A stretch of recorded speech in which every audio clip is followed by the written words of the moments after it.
The 2025 NBA Draft Lottery went down.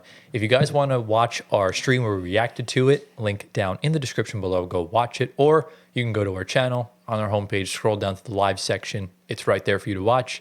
We had a lot of fun, obviously, as we mentioned in the intro, but quite an anticlimactic sort of night with the Draft Lottery. So on the screen right now, we'll have the Tankathon page pulled up where you see the results of the 2025 NBA Draft Lottery.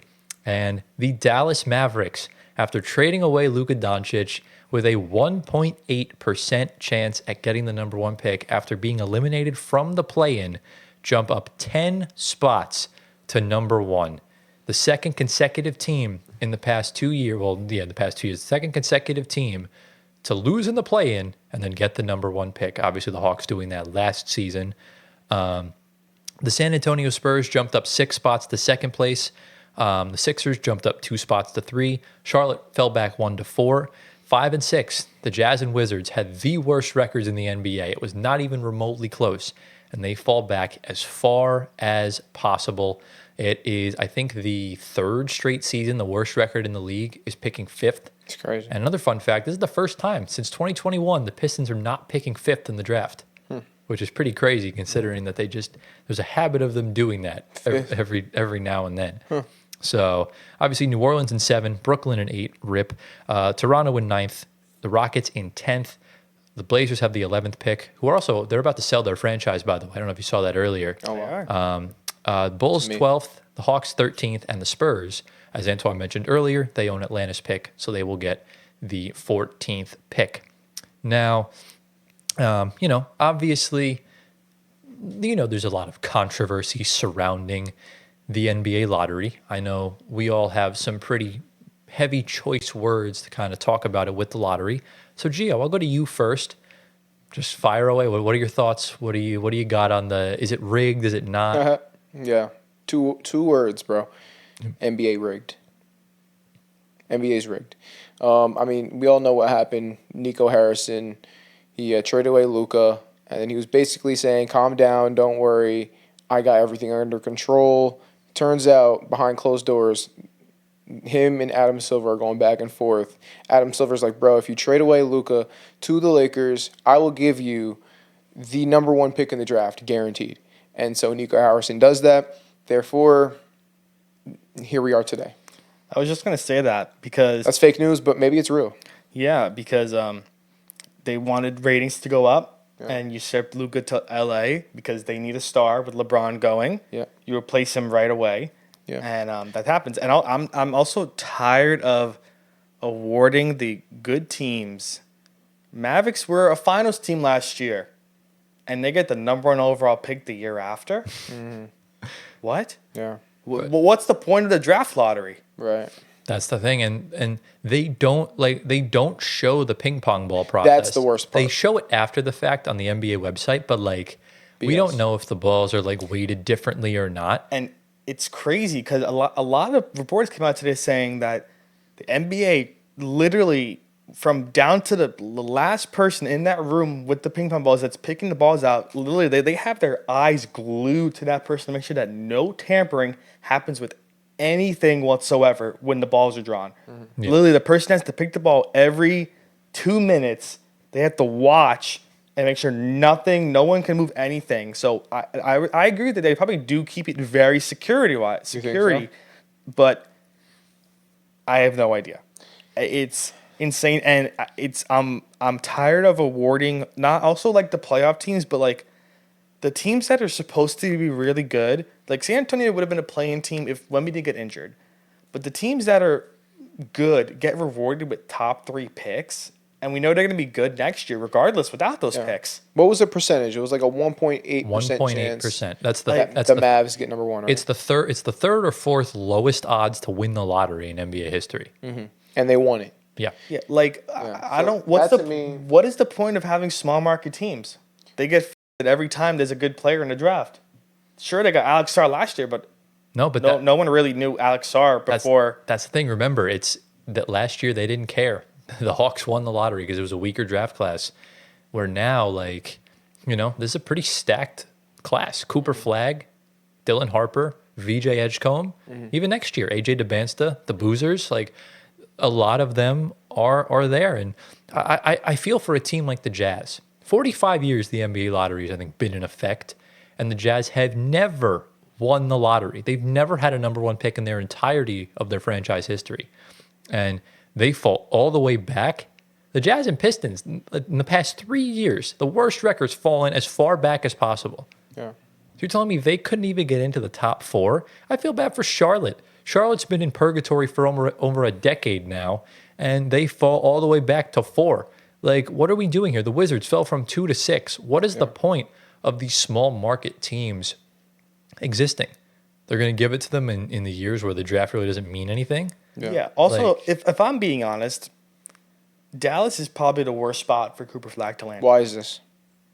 Because regardless or not, they will be a finals contender next year without Kyrie Irving. Without? You said they won't be? Or they will be in the playoff talk next year for a top seed because Cooper Flagg's there. You kind of have everybody healthy back, maybe not Kyrie Irving, but who's to say they could bring in somebody else to replace Kyrie, and Cooper Flagg's thrown into the playoffs in year 1.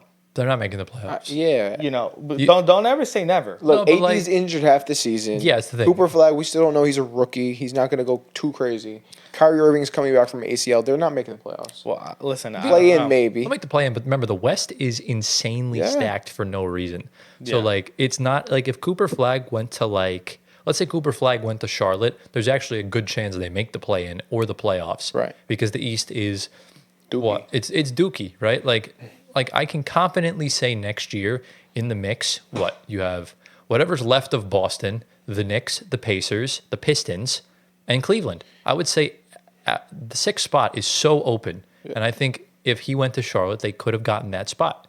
So that's essentially the gist of where it's at. And we'll put a graphic on the screen right now.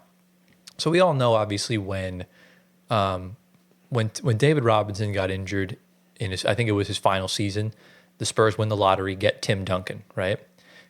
Obviously, they get Wemby, but now we saw when the Hornets, when they traded Chris Paul, Yes. you win the lottery, they get Anthony Davis.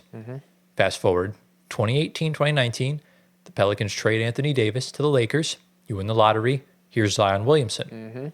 And now the Mavericks trade Luka Doncic to the Lakers, and you get the lottery, you get Cooper Flagg. Right. That's been the thing so far with that, where it does feel rigged, and you know it's really unfortunate for really just all the teams that the NBA doesn't appreciate as much. Like look at me, for example, the Brooklyn Nets. Last season, the Rockets had our pick. We had like maybe a 6% chance at getting the number 1 pick. The pick goes to 3rd. And this year, we fall back to 8.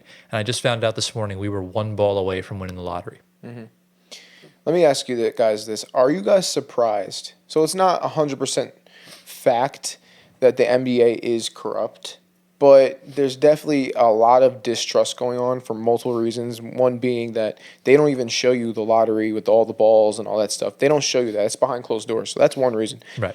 So are you guys surprised that there's corruption in the NBA, or is this something that you guys kind of knew in the back of your minds that something's going on? What do you guys think? I always thought there was some sketchiness to the lottery. We all know, of course, the cold envelope with Patrick Ewing back when Stern was the commissioner. That's kind of where the lottery all started being rigged or corrupt.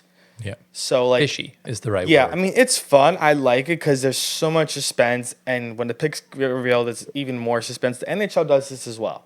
They have a draft lottery. The MLB now has incorporated a draft lottery. The NFL is the only that does not have a draft lottery for their draft.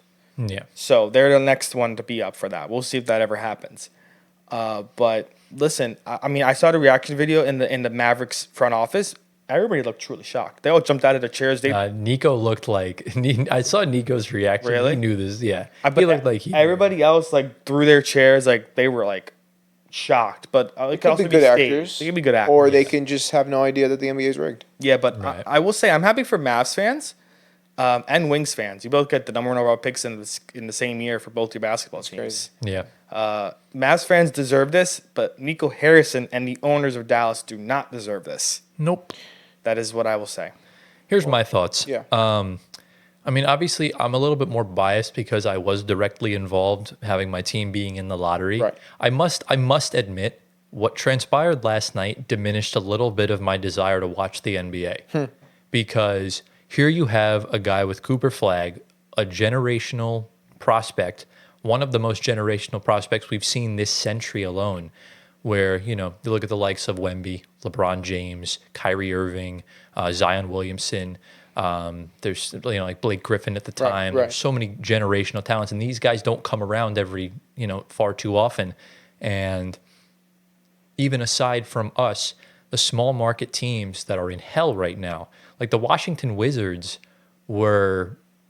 they're fighting to not even play in DC anymore. They're trying to go to Virginia. And they just had their worst season ever. You're seeing the Utah Jazz are just in basketball, just in an abyss right now. And there's so many teams that really just need that franchise player to help kind of kickstart them back up. And what does the NBA decide to do? They decide to give the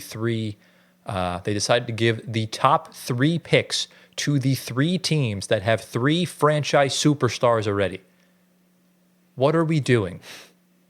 The Dallas Mavericks don't need Cooper Flagg. The Sixers have Joel Embiid. The Spurs have Victor Wembanyama. Yes, the Jazz have Larry Markkinen, but he's regressed since his All-Star season. The Washington Wizards have basically Jordan Poole and children. The Brooklyn Nets are just kind of caught in 6 worlds right now of deciding on where they want to go and what they want to do. Right. And it's just, you can go on and on with these teams. The Raptors, the Hawks, the Trailblazers, all these teams truly deserve a shot. And this is my big problem, that the NBA hates their small market teams. That has always been my biggest gripe with Adam Silver and the NBA. He is too big market biased, because you know why? The NBA lost so much money during the COVID-19 pandemic. They lost gobs of freaking money. Right. And they're trying to, they have this mindset that promoting only the big market teams is going to get ratings up. Where I guess if you're trying to aim it at the casual fan, you can make the argument that yes, it is, it is essentially the reason why, but at the end of the day, just like Anthony said, why do these small market teams exist?